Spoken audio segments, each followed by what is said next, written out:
todas as pessoas que estão conosco aqui hoje, domingo 5 de outubro de 2025. Estamos dando sequência ao nosso estudo da primeira carta de Paulo aos Coríntios.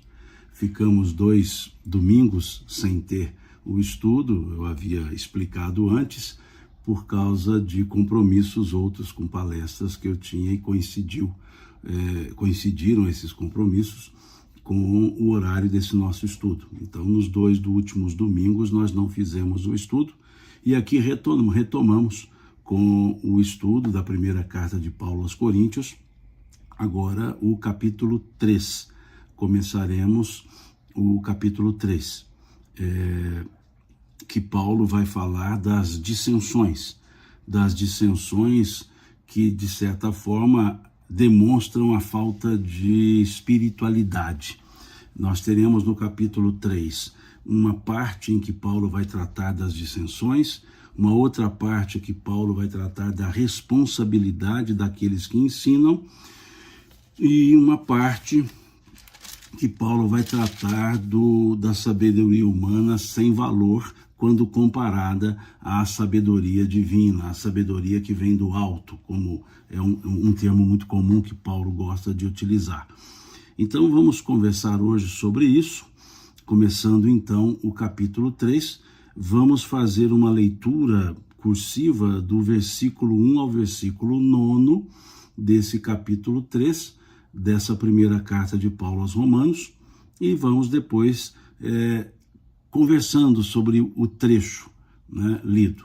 Então vamos lá, capítulo 3, versículos 1 a 9, diz assim Paulo: Eu, porém, irmãos, não vos pude falar como a espirituais, e sim como a carnais, como a crianças em Cristo. Leite vos dei a beber, não vos dei alimento sólido, porque ainda não podeis suportá-lo. Nem ainda agora podeis, porque ainda sois carnais. Porquanto, havendo entre vós ciúmes e contendas, não é assim que sois carnais e andais segundo o homem? Quando, pois, alguém diz, eu sou de Paulo, e outro, eu de Apolo, não é evidente que andais segundo os homens? Quem é Apolo e quem é Paulo? Servos por meio de quem crestes, e isto conforme o Senhor concedeu a cada um. Eu plantei, Apolo regou, mas o crescimento veio de Deus. De modo que nem o que planta é alguma coisa, nem o que rega, mas Deus que dá o crescimento. Ora, o que planta e o que rega são um, e cada um receberá o seu galardão segundo o seu próprio trabalho. Porque de Deus somos cooperadores, lavoura de Deus, edifício de Deus sois vós. Essa é a fala do apóstolo Paulo nesses versículos de 1 a 9, em que Paulo vem nos falar ele vem fazer uma certa crítica às dissensões, às pessoas que, de certa forma, não havia entendido o que era, de fato, o seguir a Jesus. O que era, de fato, uma igreja. A eclesia, na linguagem paulina, no grego o koiné, utilizado por Paulo, eclesia não é uma instituição.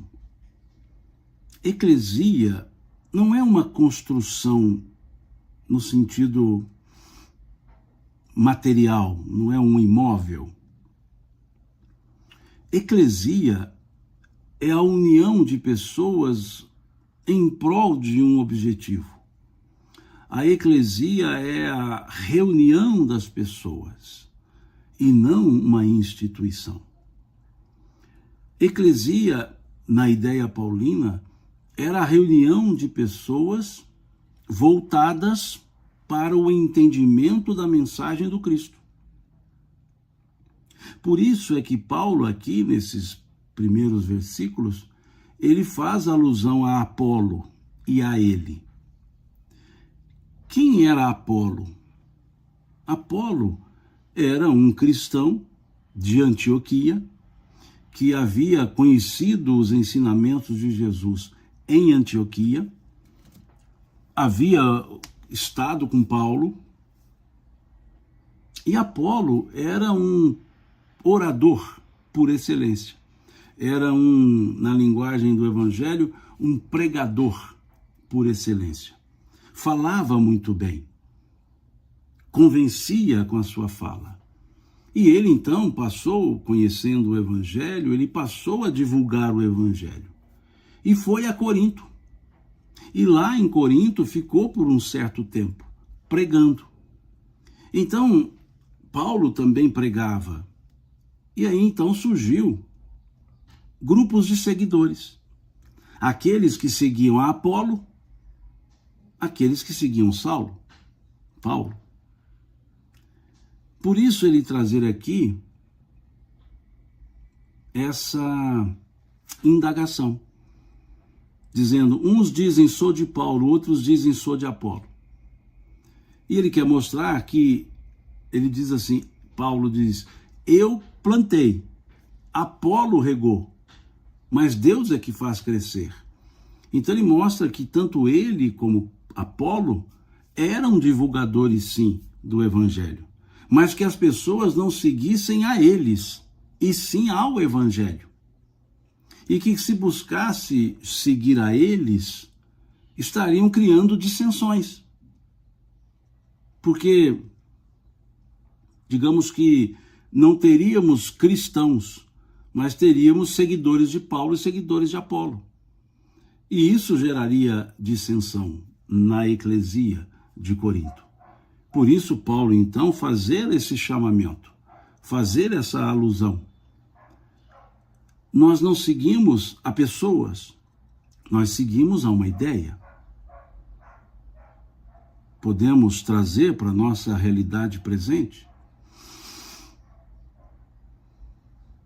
pessoas diversas podem ser referência, mas não são modelos.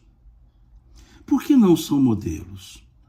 Porque as pessoas têm virtudes, mas têm também defeitos. Todos nós, sem exceção, todos nós somos falíveis. Todos nós cometemos erros, podemos errar. Não é pela pessoa, mas pelo conteúdo daquilo que é trazido. Tragamos para a ideia, por exemplo, da doutrina espírita. É muito comum vermos no movimento espírita pessoas seguindo pessoas, tendo pessoas como sendo modelos, incólumes a erros. Nós temos que nos ater ao ensino que nos é trazido. Ao ensino bem trabalhado. A Leia está me entregando minha água aqui. O ensino bem trabalhado. Agora, as pessoas, algumas vezes até sem querer, deturpam o ensino. Por isso que é importante o aprofundamento para poder ter o discernimento.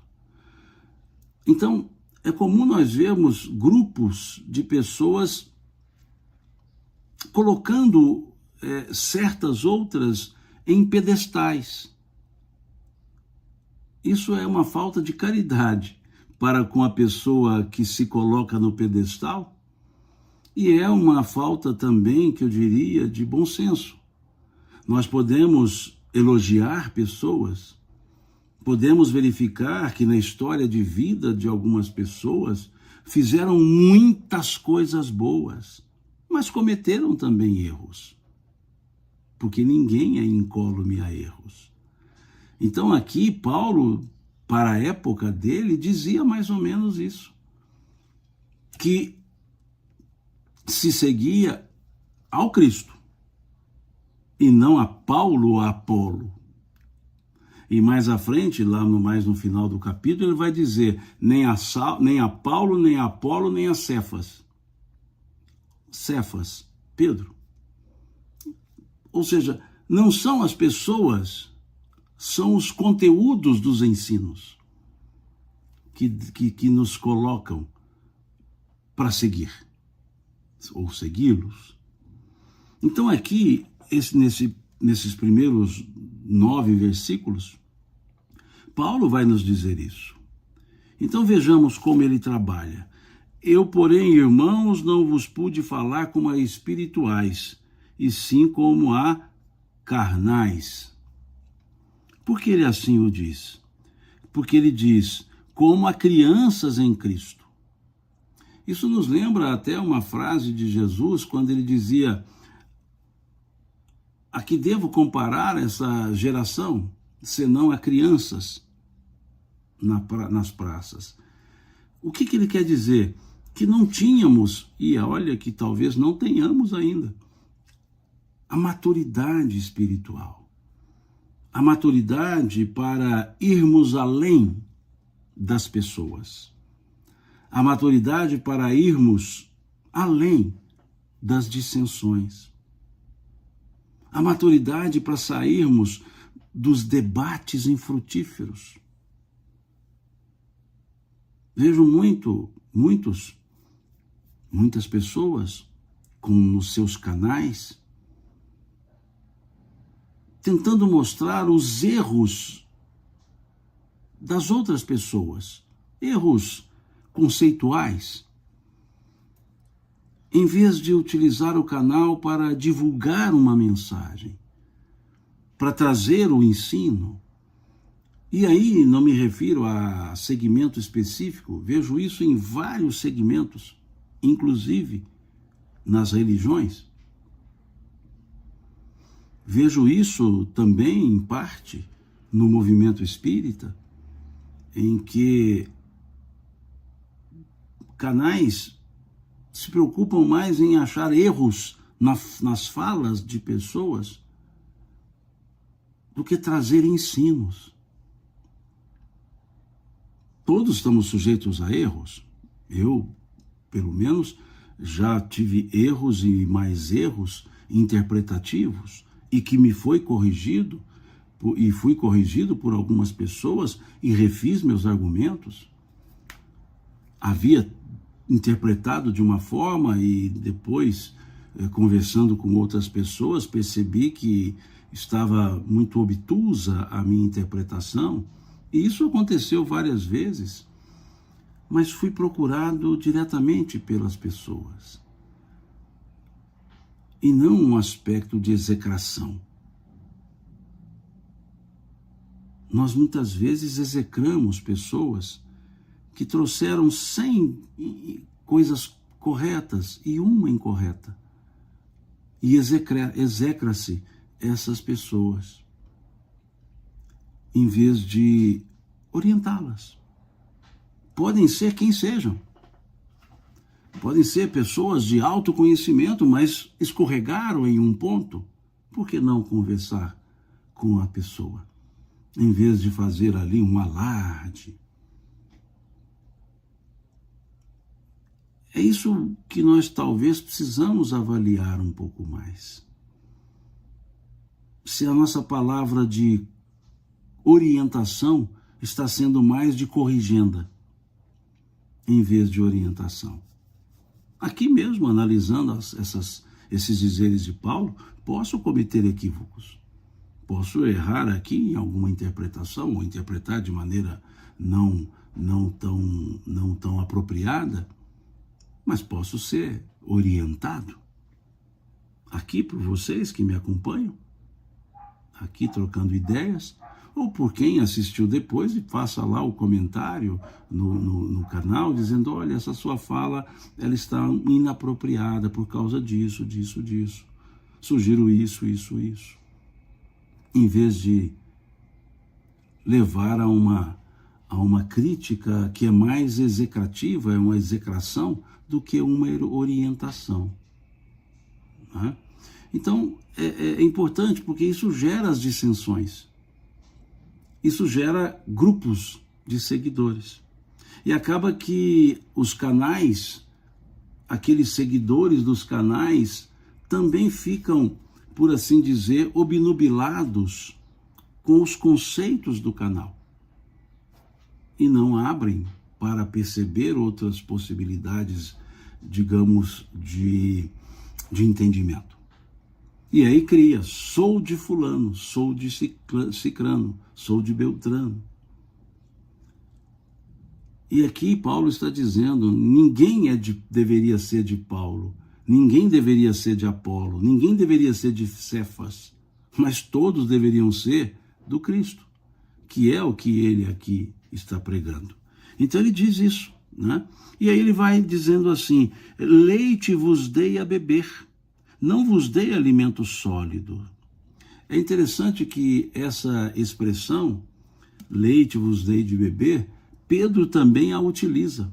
Está lá na primeira epístola de Pedro, no capítulo 2, salvo engano, versículo 2 também. Está lá, que está também em falas de Jesus, lá narradas por Mateus. É interessante observar isso. O que é a ideia do leite vos dei de beber e não vos dei alimento sólido? Etapa.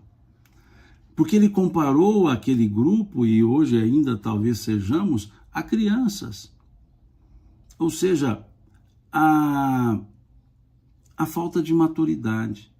A uma criança não se dá alimento sólido, a um bebê, né, recém-nascido, de poucos dias, poucos meses talvez, não se dá alimento sólido.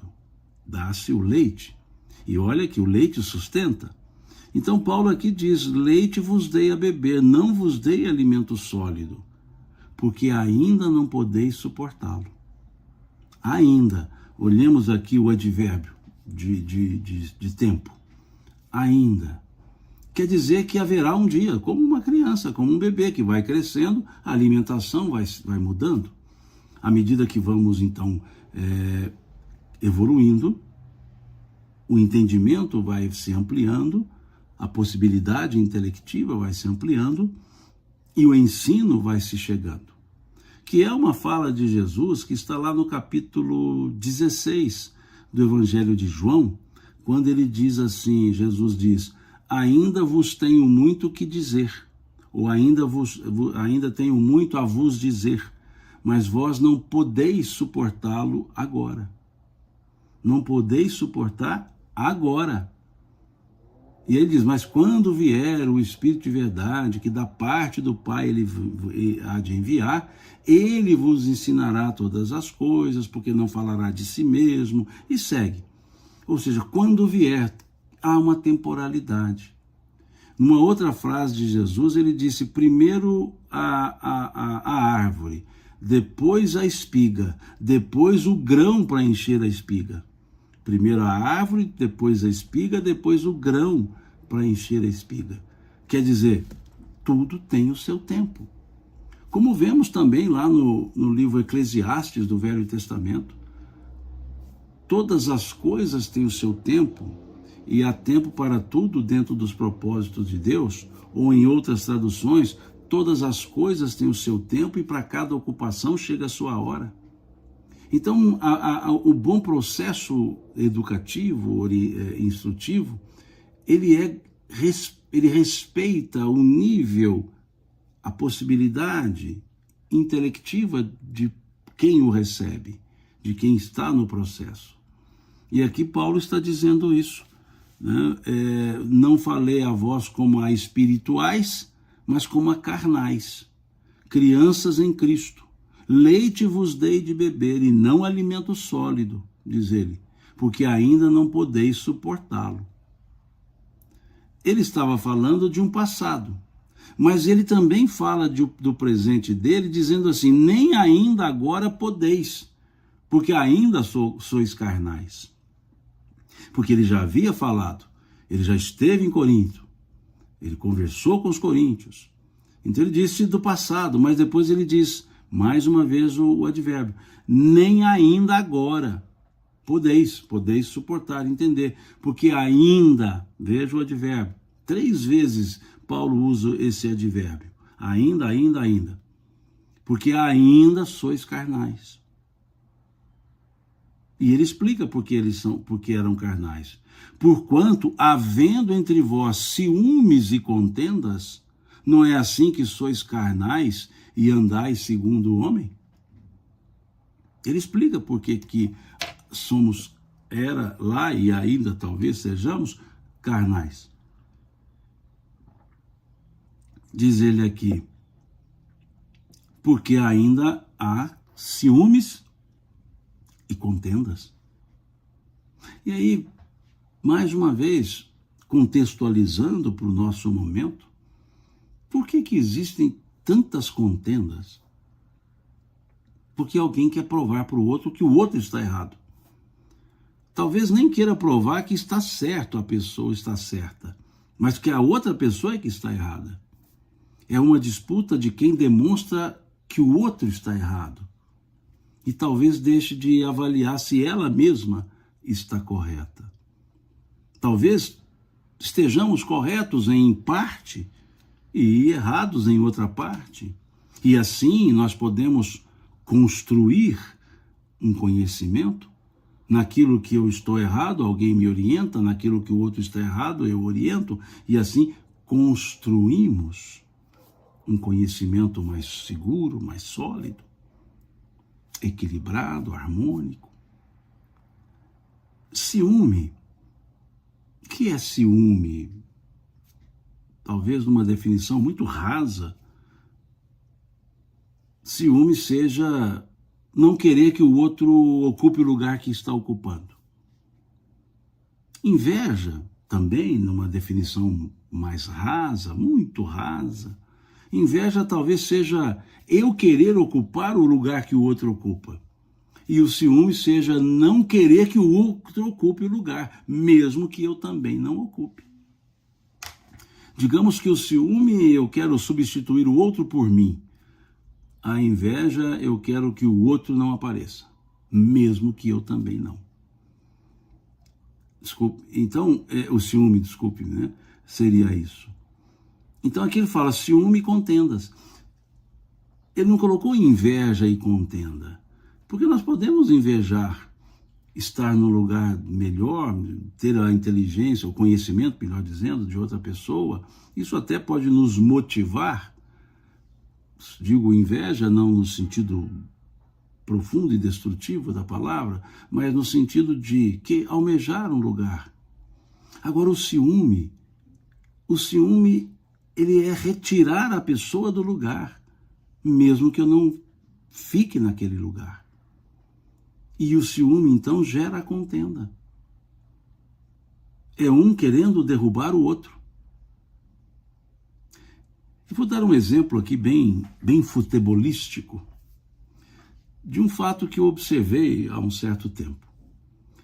Num domingo, jogavam Cruzeiro contra um time e Atlético contra um outro time. Eles não jogavam um contra o outro. Cruzeiro jogava contra um time, Atlético jogava contra o outro. Então, os torcedores do Atlético torcendo para o Atlético contra o outro time, os torcedores do Cruzeiro torcendo para o Cruzeiro contra o outro time. O que aconteceu? O Atlético perdeu para esse outro time. O Cruzeiro também perdeu para o outro time com quem ele jogava. Então, Atlético e Cruzeiro perderam. Os cruzeirenses ficaram satisfeitos porque o Atlético havia perdido. Os atleticanos ficaram satisfeitos porque o Cruzeiro havia perdido. E nenhum dos dois os dois não ficaram insatisfeitos porque os seus próprios times tinham perdido. Então vejam, em vez de ficar insatisfeito porque o meu time, o time para o qual eu torço, perdeu, eu fiquei feliz, satisfeito porque o time, o outro é que havia perdido. Ou seja, eu sou cruzeirense. Em vez de eu ficar chateado porque o Cruzeiro perdeu, eu ficaria alegre porque o Atlético também havia perdido. E os atleticanos alegres porque o Cruzeiro havia perdido. Ou seja, em vez de ocuparmos com os nossos próprios times, estamos nos ocupando com os times alheios. Isso é ciúme. Quando o Atlético ganha, se não do Cruzeiro, eu toco a vida, é ele jogando com outro time. Quando ganha do Cruzeiro, eu fico chateado pelo Cruzeiro, não pela vitória do Atlético, mas pela derrota do Cruzeiro. E assim o atleticano ficará insatisfeito pela derrota do Atlético e não pela vitória do Cruzeiro. Agora, quando fica insatisfeito porque o outro ganhou e o meu não, é ciúme. Então, estou dando um exemplo bem raso, mas que me chamou a atenção. Os cruzeirenses satisfeitos porque o Atlético havia perdido, e os atleticanos satisfeitos porque o Cruzeiro havia perdido. E nenhum insatisfeito, porque o seu próprio time havia perdido. Assim talvez sejamos nós na vida. Não conseguimos algo e ficamos satisfeitos porque o outro também não conseguiu, em vez de ficarmos insatisfeitos por nós não termos conseguido. É como se fosse assim, mas ele também não conseguiu. Então, isso gera contenda, porque isso é um indicativo de um personalismo absoluto, que nós chamamos de egoísmo. Então, Paulo está chamando a atenção para isso, dizendo, olha, há ciúmes e contendas entre vocês. E enquanto houver ciúmes e contendas, ainda seremos, dizia ele, sereis ainda carnais. Então veja, porquanto havendo entre vós ciúmes e contenda, não é assim que sois carnais e andais segundo os homens? E ele faz um novo indicativo, dizendo, quando, pois, alguém diz, eu sou de Paulo, e outro, eu de Apolo, não é evidente que andais segundo os homens? Nesse contexto paulino, da fala paulina, que ele se refere sempre a Jesus, por isso ele dizer que não pode se dizer que eu sou de Paulo, eu sou de Apolo, ou eu sou de Cefas, nos lembra a questão 625 do Livro dos Espíritos, quando lá se pergunta qual é o tipo mais perfeito que Deus ofereceu ao homem para servir de guia e modelo para a humanidade. E a resposta foi direta, Jesus. Em outras traduções, vede Jesus. Então, se Jesus é o modelo perfeito, quaisquer outras pessoas não são modelos. Podem ser referências para um ou outro ato, mas modelo perfeito, Jesus. Então também não devemos eleger pessoas modelo, porque as pessoas somos falíveis. Agora o modelo está ali na figura do Cristo, aqui na ideia paulina e também na ideia espírita. Dizer que o Espiritismo não indicou Jesus como modelo seria desconhecer o próprio Livro dos Espíritos. Dizer que no Espiritismo Jesus não é tido como como referência única é desconhecer a questão 625 do Livro dos Espíritos. Referência única, sim, única, porque se comparada a outros, os outros não podem ser referência. Então, dentro do aspecto absoluto, ele é único. Dentro do aspecto relativo, aqueles que não o conhecem têm outras pessoas como referência. Mas dentro do aspecto absoluto, não. Então, é isso que Paulo está dizendo. E aí ele vai dizer assim, quem é Apolo? Quem é Paulo? Ele diz aqui. Quem é Apolo? Quem é Paulo? Se trouxermos para os nossos dias presentes, podemos também perguntar quem é fulano, quem é cicrano, quem é beltrano. Ou seja, senão pessoas que fazem um bom trabalho, pessoas que trazem um bom ensino, mas que são pessoas, ou seja, falíveis, que também podem errar. Agora, se erram, podem também reconhecer os erros e consertarem. Ou seja, pessoas comuns como nós todos somos. Temos nossas idas e vindas. Então ele pergunta, quem é Apolo, quem é Apolo e quem é Paulo? Aí ele mesmo responde, servos por meio de quem crestes e isto conforme o Senhor concedeu a cada um. Paulo tem um estilo, Apolo tem um estilo. Ambos pregam ao Cristo. E aí ele fala de uma sequência. Eu plantei, Apolo regou, mas o crescimento veio de Deus. Ou seja, o mérito não está em quem, ou por meio de quem o ensino se faz. O mérito está no conteúdo. O mérito não está em quem leva a mensagem, aqui no contexto paulino, em quem leva a mensagem do Cristo. O mérito está na mensagem do Cristo, que precisamos ter o cuidado de não deturpá-la. Da mesma forma, se trouxermos para o pensamento espírita, o mérito não está no espírita que comunica, mas no comunicado, ou seja, na mensagem. E aí sim, pode haver distorções. Mas o mérito é da própria mensagem. Se nós olharmos lá no capítulo 6 do Evangelho segundo o Espiritismo, veremos uma mensagem cujo título é o Advento do Espírito de Verdade, que é uma mensagem assinada pelo Espírito de Verdade. E nessa mensagem, lá pelo meio da mensagem, quando ele fala espíritas, amai-vos, eis o primeiro ensino, instruí-vos, eis o segundo, na sequência disso tem um trecho, uma frasezinha, que ele diz assim: todas as verdades se encontram no cristianismo.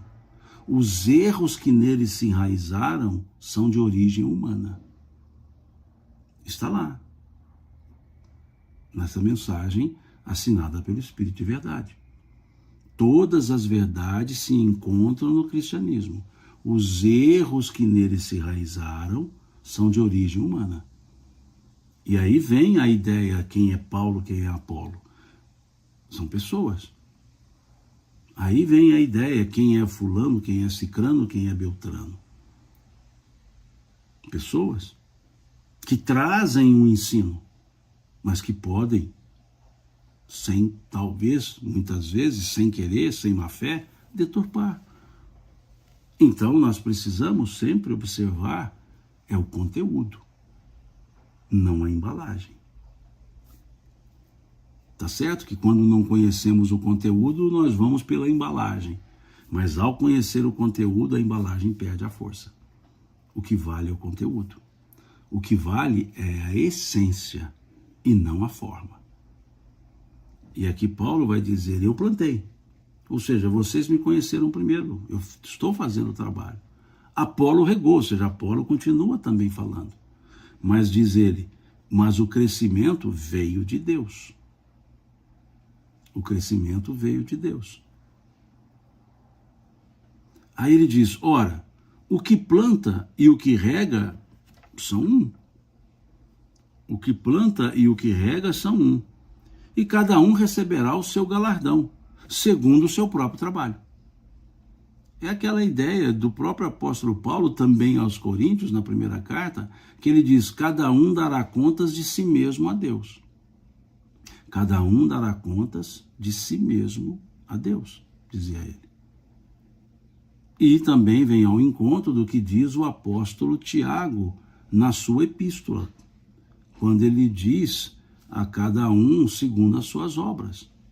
E aí no sentido obras de feitos, de atitudes, de ações, e não as obras da lei que Paulo criticou lá na carta aos Romanos. E aí Paulo diz, porque de Deus somos cooperadores, lavoura de Deus, edifício de Deus sois vós. Colaboradores, cooperadores, aliás, diz ele aqui. Então o que nós temos nesses versículos de 1 a 9? Paulo falando das dissensões, das contendas. E Paulo dizendo que com essas dissensões, essas contendas, fica denotada a falta de espiritualidade. Por isso ele chamou de pessoas espirituais pessoas carnais. Como ele diz aqui, não vos pude falar como a espirituais, e sim como a carnais. Então pensemos nessa fala paulina, pensemos nesse trecho do versículo 1 a 9,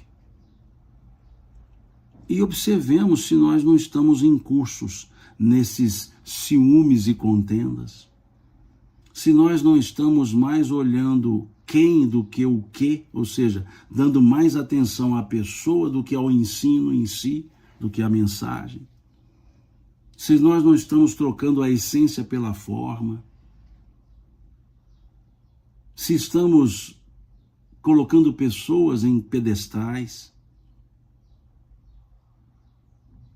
se não estamos substituindo o Cristo pelos os cristãos que divulgam a mensagem dele, a mensagem do Cristo, se nós não estamos sendo de Apolo, ou de Paulo, ou de Cefas, né? Ou seja, se estamos mais focados nas pessoas do que no próprio conteúdo, no próprio ensino. É esse o ponto, né, que Paulo está colocando.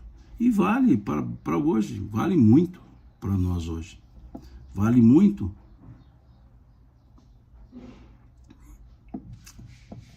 para o momento que nós vivemos hoje. Vale muito.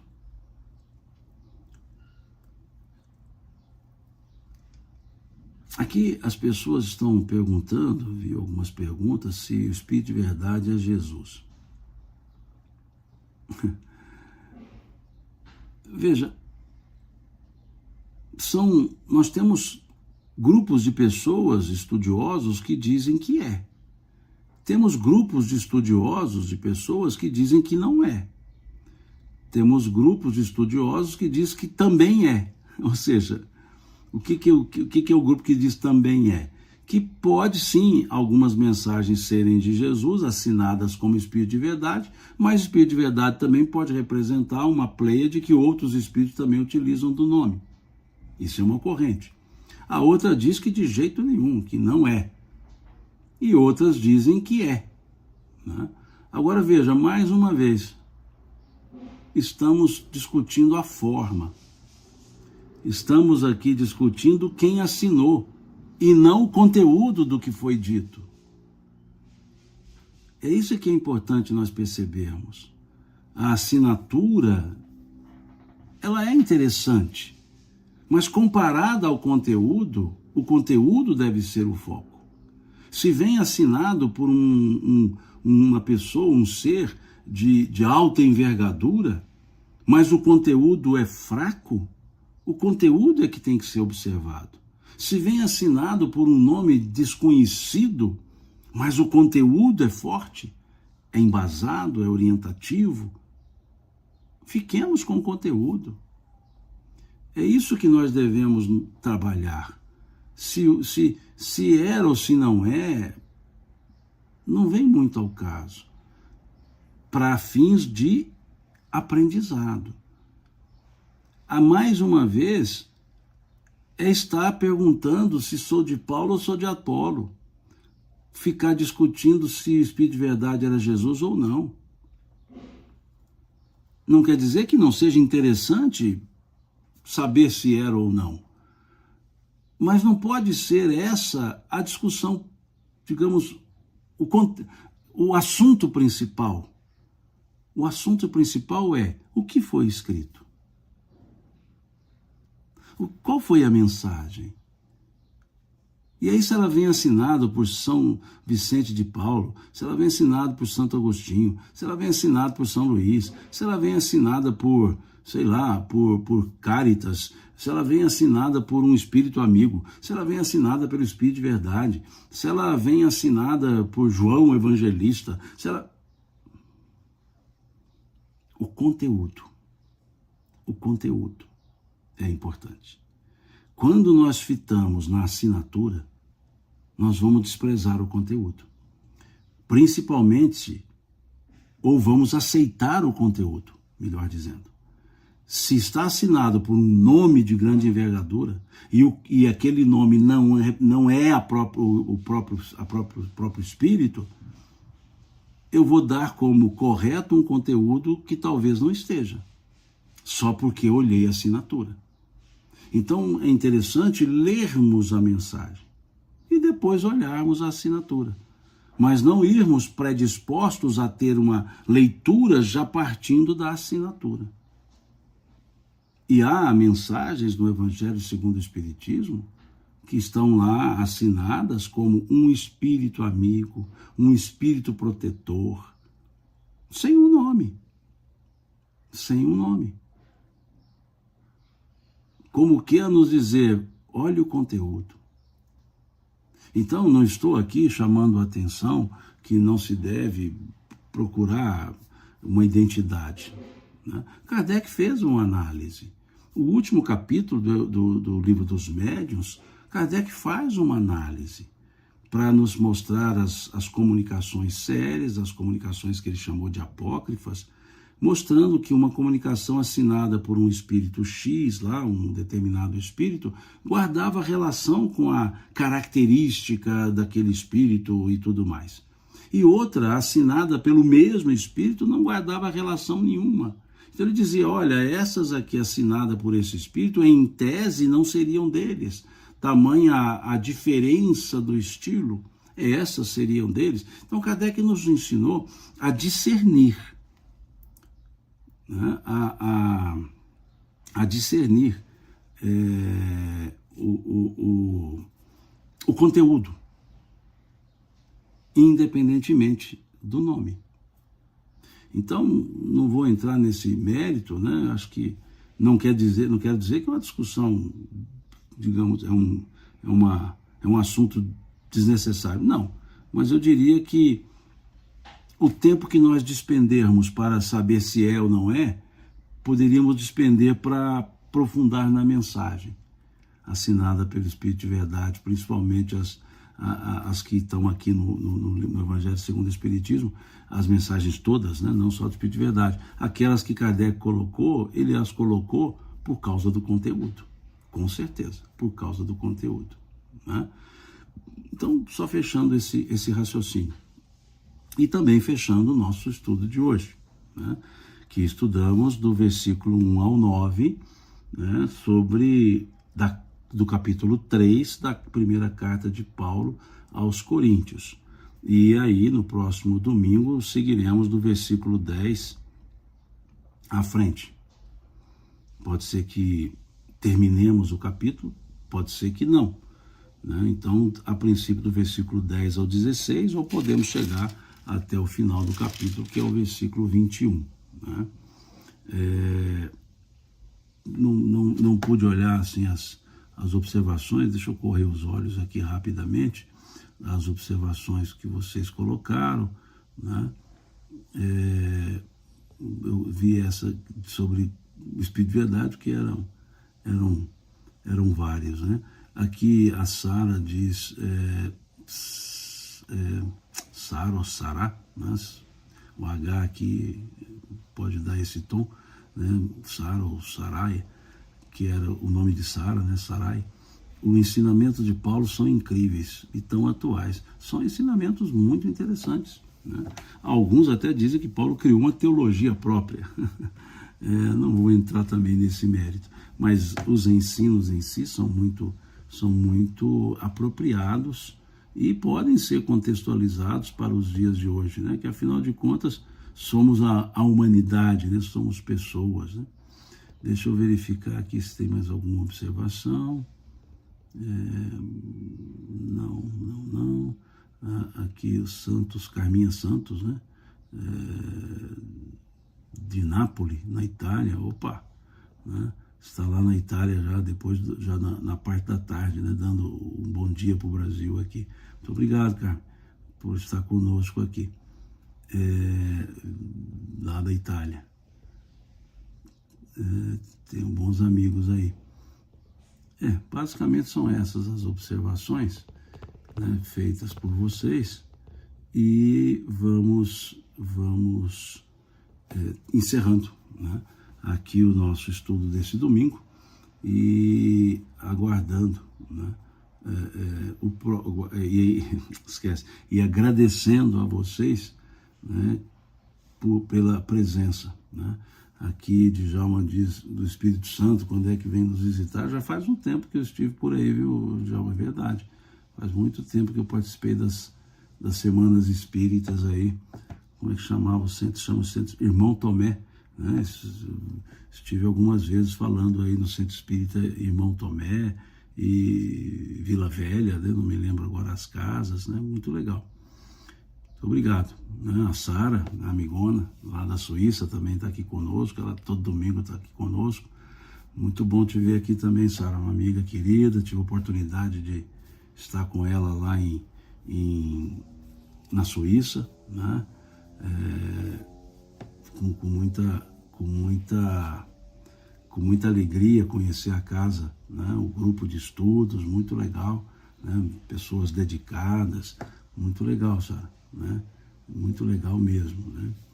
E assim, agradeço a todos vocês, né? Agradeço pela paciência de estar aqui comigo, pela cordialidade de acompanhar o estudo.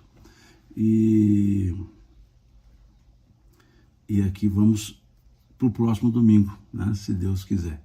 Pessoal de Campina Grande, agora estão colocando na cidade, já faz um tempo que também estive aí no MIEP, né? Naquele encontro chamado MIEP, aí em Campina Grande. Tive uma alegria, né? Aqui a Cleia dando um saluto de claque na Itália, né? Muito legal. Itália, fiz algumas palestras aí, Cleia. Fiz uma palestra em Bérgamo, fiz palestra em Verona, fiz palestra em Lecco, que aliás tem uma grande amiga lá em Lecco, e fiz palestra também lá. Então, e pude ver o trabalho que vocês desenvolvem aí no exterior. Um trabalho belíssimo, de muito esforço, de muita vontade, né? Estou vendo aqui o abraço da Luana, lá de Santa Cruz do Sul, no Rio Grande do Sul, né? Pessoal de Aracruz, né? Fortaleza, e aí vai, né? Muitas cidades, agora as pessoas estão colocando aqui as cidades, legal, né? Fortaleza também, estive presente aí em alguns congressos espíritas da Federação Espírita do Ceará, né? Com o querido amigo Luciano Klein, né? Gosto muito, e outras pessoas daí muito queridas, né? Que temos aí no movimento espírita do Ceará, né? Muito legal, né? E a Cléia está dizendo, eu fui te ver em Lecco com a Milena lá no GLAC, exatamente. Milena é uma amiga muito querida, disposta, né? Muito legal. Tenho saudades aí da minha passagem por Lecco, né? Muito legal, né? Pessoal de Salvador, pessoal da Serra, do Espírito Santo, de Guarulhos, legal. Eu vou parar por aqui. No próximo domingo a gente vai falando das cidades novamente. Muito obrigado, fiquem com Deus. E a minha forma de agradecer, né? Deus lhes pague. Deus lhes pague pela paciência, Deus lhes pague pelo companheirismo, e vamos seguindo, se Deus quiser, começando hoje uma nova semana, que todos sejamos abençoados nessa semana, que tenhamos uma semana abençoada, uma semana serena, de paz, de boas realizações, que Deus abençoe todas as nossas famílias, que abençoe a todas as pessoas, na verdade, né? Então, nos encontraremos, mineiramente falando, se Deus quiser, no próximo domingo, né? Muito obrigado, meu Jaci, Bocaiúva, muito obrigado. Fiquem com Deus e até domingo que vem, se Deus quiser, conforme dizemos aqui em Minas.